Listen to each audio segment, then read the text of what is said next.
કેમ છો વિદ્યાર્થી મિત્રો? બધા મજામાં? હું પાર્થ એન પરીખ. આજે આપણે ધોરણ 7 વિષય ગણિત પ્રકરણ નંબર 2 અપૂર્ણાંક અને દશાંશ સંખ્યાઓ ના ભાગ નંબર 3 માં આપણે પ્રકરણનો સ્વાધ્યાય 2.3 અને ઉદાહરણ 3 અને 4 વિશે આપણે અભ્યાસ કરીશું. તો ચાલો મિત્રો જોઈએ સ્વાધ્યાય 2.3. તો સૌપ્રથમ આપણે વાત કરીએ દાખલા નંબર 1 કે નીચેના નો ભાગાકાર કરો. તો મિત્રો હવે આપણે ધ્યાનમાં રાખીશું કે જ્યારે પણ પૂર્ણાંક સંખ્યા નો ભાગાકાર અપૂર્ણાંક સાથે કરીએ ત્યારે આપણે સમજૂતીના વિડીયોમાં આપણે જોઈ ગયા હતા. તો ત્યારે આપણે શું કરવું પડે કે ભાગાકારની નિશાની જે છે એને શું કરવું પડે, ગુણાકારમાં ફેરવવી પડે. તો ભાગાકારની નિશાની જો ગુણાકારમાં થાય તો અહીંયા આગળ જે અપૂર્ણાંક જે છે એનો શું લેવો પડે, વ્યસ્ત લેવો પડે. તો એટલા માટે આ દરેક દાખલામાં આપણે આ વસ્તુ યાદ રાખીશું. તો ચાલો મિત્રો જોઈએ. તો કે 12 ભાગાકારની નિશાની જે છે ગુણાકાર લખીશું, એની જગ્યાએ ભાગાકારની જગ્યાએ, અને 3/4 જે છે એની જગ્યાએ આપણે શું લખીશું, 4/3 લખીશું. ઓકે, એટલે કે 3/4 નો વ્યસ્ત શું થશે, 4/3 થશે. તો અહીંયા 12 બરાબર આપણે 4 તરીને 12 લઈએ તો શું થશે, 3 3 ઉડી જશે. તો ચોકો ને કેટલા થશે, અહીંયા આગળ 16 આવશે. ચલો હવે આપણે જોઈએ કે 14/5/6 છે. તો અહીંયા આગળ 14 ભાગાકારની નિશાની જે છે એને આપણે ગુણાકારમાં કન્વર્ટ કરીશું. તો આ 5/6 જે છે એનો વ્યસ્ત મિત્રો શું થશે, 6/5 થશે.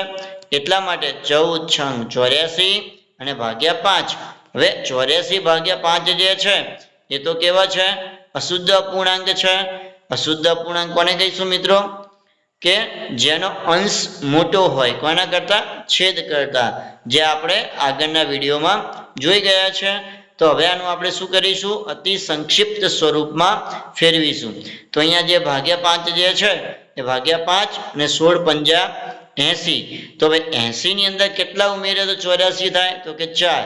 તો અહીંયા આગળ આ જવાબ 16.4 આવશે. હવે વાત કરીએ દાખલા નંબર 3 વિશે. તો કે 8/7/3 બરોબર. તો આનું જોઈએ તો 8 તો એમને એમ જ લખીશું. ભાગાકાર જે છે એને આપણે ગુણાકારમાં ફેરવીશું. તો શું થશે કે 7/3 જે છે એનો વ્યસ્ત શું થઈ જશે, 3/7 થઈ જશે. તો શું થશે, 8 તરીને 24 ભાગ્યા શું થઈ જશે, 7 થશે. તો અહીંયા આગળ 24/7 જે છે એને એ પણ અશુદ્ધ અપૂર્ણાંક છે. તો એને આપણે શું કરીશું, અતિ સંક્ષિપ્ત સ્વરૂપમાં ફેરવીએ. તો /7 છે તો એને એઝ ઇટ ઇઝ રાખીશું. તો શું થશે, 7 તરીને 21. તો 21 ની અંદર કેટલા ઉમેરીએ તો 24 થાય, તો કે 3. એટલા માટે 21 ને 3 24, એટલે 3 અહીંયા જવાબ આવશે. એટલે કે 3 પૂર્ણાંક અને 3/7 એટલો જવાબ આવશે. હવે આગળ વધીએ કે 4/8/3 છે. તો આપણે સૌપ્રથમ પહેલા 4 લખીશું. ભાગાકાર જે છે એની જગ્યાએ આપણે ગુણાકાર કરીશું. તો અહીંયા 8/3 જે છે એનો વ્યસ્ત શું થશે મિત્રો, 3/8 થશે. તો હવે 8 ના આપણે ભાગ પાડીએ તો શું થાય, 4 × 2 = 8 થાય. તો અહીંયા 4 જે છે એ ઉડી જશે. તો અહીંયા શું આવશે, 3/2 આવશે. આ પણ કેવો છે, અશુદ્ધ અપૂર્ણાંક છે. તો એને આપણે શું કરીશું, અતિ સંક્ષિપ્ત સ્વરૂપમાં ફેરવીએ. તો 3/2 કરીએ તો 2 × 2 2 × 4 એ 4 જે છે 3 કરતા વધી જાય. એટલા માટે આપણે શું કરવું પડે, 2 × 2 લેવા પડે. અને 2 ની અંદર કેટલા ઉમેરીએ તો 3 આવે, તો 1 ઉમેરીએ તો અહીંયા આગળ શું આવશે, 3 આવશે. એટલા માટે આનો જવાબ શું આવશે, 1/1 જેટલો આવશે. ચલો આગળ વધીએ મિત્રો. દાખલા નંબર 5 જોઈએ. તો કે 3/2.1/3. તો સૌપ્રથમ પહેલા આપણે શું કરીશું, આ જે 2.1/3 જે છે એને આપણે સરળ સ્વરૂપમાં ફેરવીશું. તો કે 3 તો કે 3 × 2 = 6 અને 1 7. તો અહીંયા 7/3 આવશે. તો અહીંયા આગળ આપણે શું કરીશું, હવે કે 3 ના 3 અને ભાગાકારની જગ્યાએ આપણે ગુણાકાર કરીશું.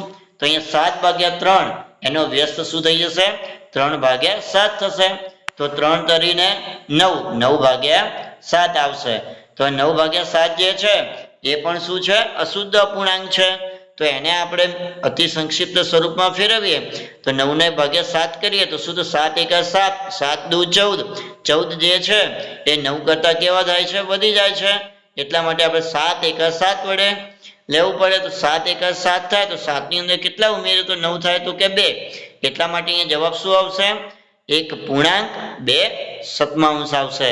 હવે વાત કરીએ આગળના દાખલા વિશે. તો કે 5 ભાગ્યા 3 પૂર્ણાંક 4/7. તો આ જે ભાગ જે છે એને આપણે શું કરીશું? સરળ સ્વરૂપમાં ફેરવીશું. તો શું થશે? 7 તરી 21, 21 ને 4 25.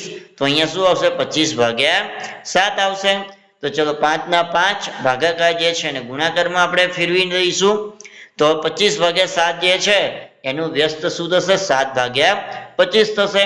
25 ના ભાગ પાડીએ તો કે પાયો પાયો 25. તો અહીંયા 5 5 જે છે એ કટ થઈ જાય. તો અહીંયા નીચે શું આવશે? 7 ભાગ્યા 5. તો એને આપણે અતિ સંક્ષિપ્ત સ્વરૂપમાં 7 ભાગ્યા 5 ફેરવીએ તો શું થાય? 5 એકા 5, 5 દુ 10, 10 જે છે એ 7 કરતા વધી જાય છે. એટલા માટે આપણે 5 એકા 5 લેવા પડે. અને 5 ની અંદર કેટલા ઉમેરીએ તો 7 આવે? તો કે 2 ઉમેરીએ 5 ની અંદર તો કેટલા આવે? 7 આવશે. એટલે જવાબ શું આવશે? 1.2 આવશે. ચલો હવે આગળ વધીએ. દાખલા નંબર 2 કે નીચે આપેલ દરેક અપૂર્ણાંકનો વ્યસ્ત શોધો અને મેળવેલ વ્યસ્ત સંખ્યાઓનું શુદ્ધ અપૂર્ણાંક, અશુદ્ધ અપૂર્ણાંક અને પૂર્ણ સંખ્યાઓમાં વર્ગીકરણ કરો. તો મિત્રો ખાસ ધ્યાનમાં રાખજો, આપણે આગળના વિડીયોમાં જોઈ ગયા છે કે શુદ્ધ અપૂર્ણાંક એટલે શું? કે જેનો અંશ નાનો હોય છેદ કરતા એને આપણે શુદ્ધ અપૂર્ણાંક કહીશું. અને અશુદ્ધ અપૂર્ણાંક એટલે જેનો છેદ કરતા અંશ મોટો હોય એને આપણે અશુદ્ધ અપૂર્ણાંક તરીકે ઓળખીશું. અને પૂર્ણ સંખ્યા તો આપણે જાણીએ જ છે. તો ચલો 3 ભાગ્યા 7 એનો વ્યસ્ત શું થશે? 7 ભાગ્યા 3. તો એ શું છે? અશુદ્ધ અપૂર્ણાંક છે. હવે જોઈએ 5 ભાગ્યા 8 એનો વ્યસ્ત શું થશે? 8 ભાગ્યા 5 થશે. એ પણ અશુદ્ધ અપૂર્ણાંક છે. હવે 9 ભાગ્યા 7 છે એનો વ્યસ્ત શું થશે? 7 ભાગ્યા 9. તો એ પણ શુદ્ધ અપૂર્ણાંક છે. હવે 6 ભાગ્યા 5 એનો વ્યસ્ત શું થશે? 5 ભાગ્યા 6. તો એ પણ કેવો છે? શુદ્ધ અપૂર્ણાંક છે. હવે આગળ વધીએ મિત્રો. તો કે 12 ભાગ્યા 7 એનો વ્યસ્ત શું થશે? 7 ભાગ્યા 12 થશે. તો એ પણ કેવો છે? શુદ્ધ અપૂર્ણાંક છે. 1 ભાગ્યા 8 એનો વ્યસ્ત શું થશે મિત્રો? 8 થશે. તો એ પણ પૂર્ણ સંખ્યા છે.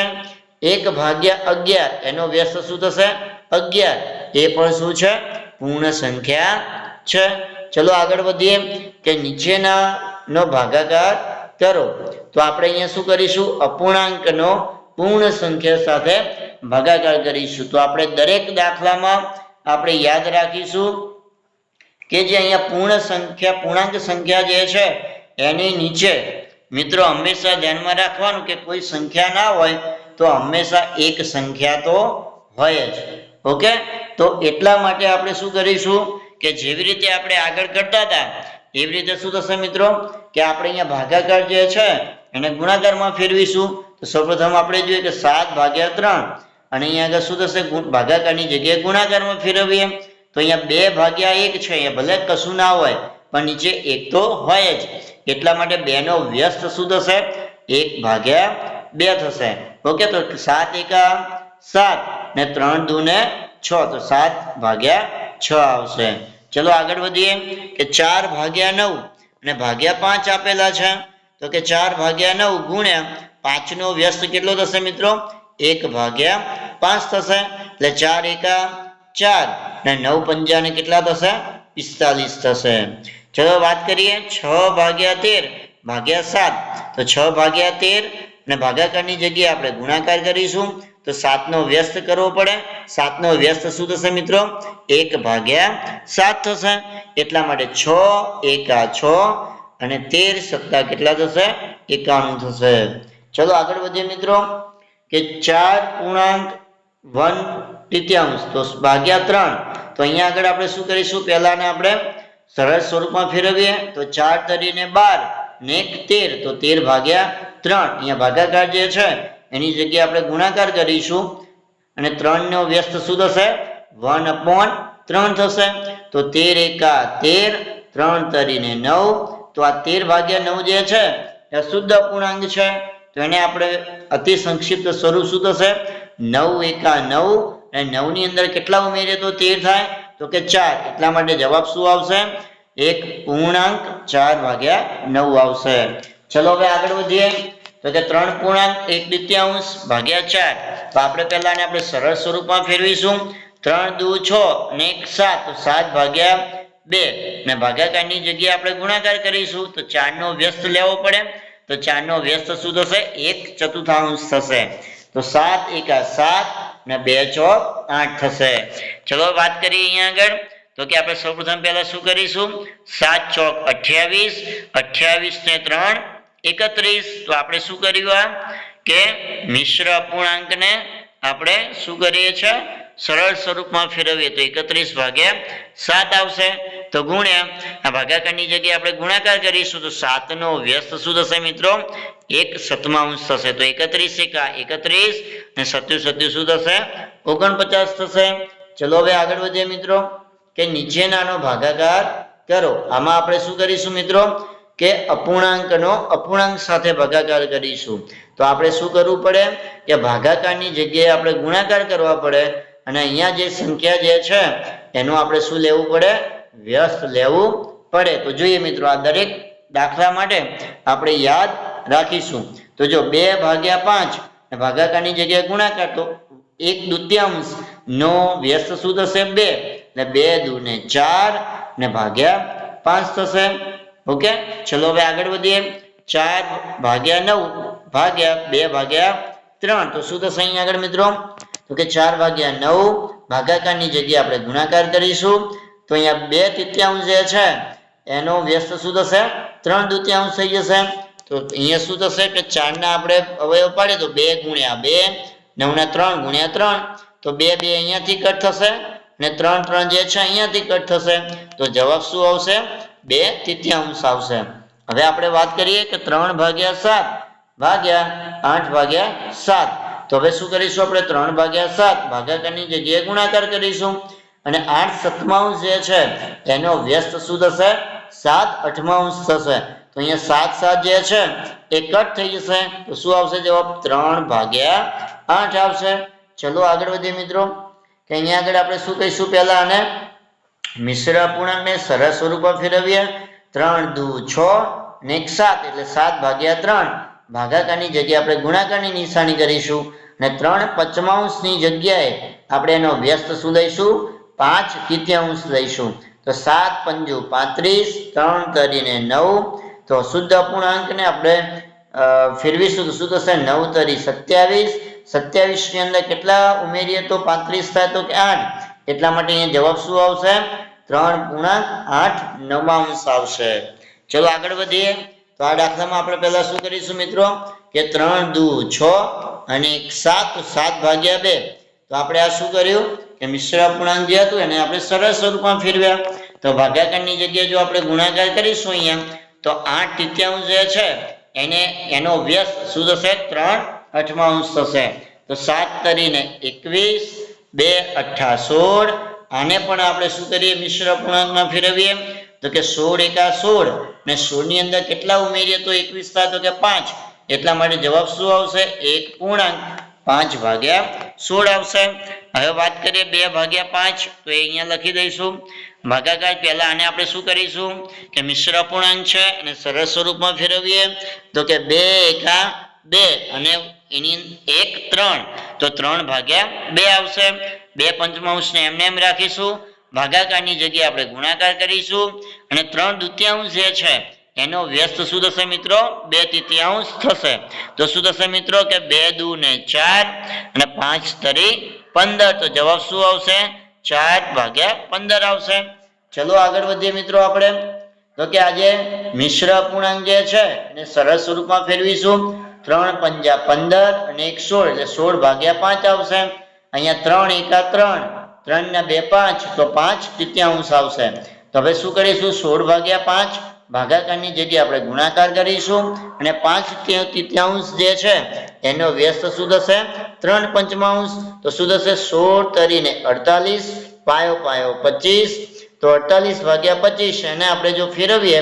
તો શું થશે 25 એકા 25 ને 25 ની અંદર કેટલા ઉમેરીએ તો 48 થાય તો કે 23 એટલા માટે જવાબ શું આવશે 1.23 ભાગ્યા 25 આવશે ચલો હવે આગળ વધીએ આને પણ આપણે સરળ સ્વરૂપમાં ફેરવીશું 5 દુ 10 અને 1 11 તો 11 ભાગ્યા 5 આવશે 5 એકા 5 ને 1 6 એટલે 6 ભાગ્યા 5 આવશે તો 11 ભાગ્યા 5 જે છે એને અહીંયા આગળ એમને એમ લખીશું ભાગાકારની જગ્યાએ આપણે ગુણાકારમાં ફેરવીશું અને અહીંયા આગળ 6 પંચમાંશ જે છે એનો વ્યસ્ત શું થઈ જશે 5 છઠ્ઠાંશ થઈ જશે તો અહીંયા 5 5 જે છે એ કટ થઈ જશે તો જવાબ શું આવશે 11 ભાગ્યા 6 એને આપણે જો મિશ્ર અપૂર્ણાંકમાં ફેરવવું હોય તો કે 6 એકા 6 તો 6 ની અંદર કેટલા ઉમેરીએ તો 11 થાય તો કે 5 એટલા માટે જવાબ શું આવશે 1.5 ભાગ્યા 6 આવશે ચલો આગળ વધીએ હવે ઉદાહરણ નંબર 3 જોઈએ મિત્રો તો કે સમભુજ ત્રિકોણની બાજુની લંબાઈ